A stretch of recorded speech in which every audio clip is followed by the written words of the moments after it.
Mr. Speaker. Well, the European Union has leaked details of the secret ACTA negotiations in Korea, and guess what? It's exposed the industry minister's so-called public consultations on copyright as a total sham, because ACTA will deep six Canada's ability to establish copyright policy. Further, it'll strip thousands of citizens from the right to even use the internet under the idiotic three strikes and you're out policy. Now, this government has no right to mandate to negotiate away our domestic copyright laws. So will the minister table in this House the mandate letter that was given to the negotiators to start the ACTA talks?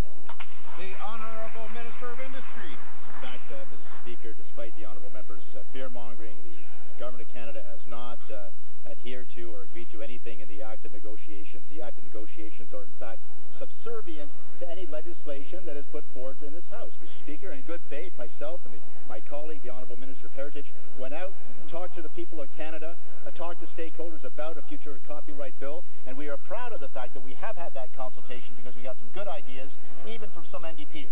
The Honourable Member for Timmins-James Bay. Well, Mr. Speaker, the ACTA provisions read like a wish list for the U.S. corporate lobby because it'll override any flexibility for WIPO. It will gut our domestic copyright policies and it'll criminalize thousands of internet users through the three strikes provision. Now, Canada needs a minister who's willing to stand up for the innovation agenda, not a minister who's acting like a hand puppet for the U.S. Embassy. So why won't the minister table the ACTA negotiations so we can open it to public scrutiny? Minister.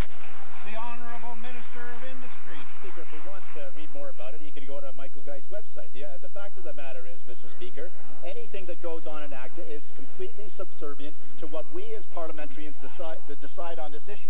Those are the facts, and the fact of the matter is we have gone further in terms of making sure that the public is aware of the issues involved in copyright renewal and reform than any other government, and we are proud of that record.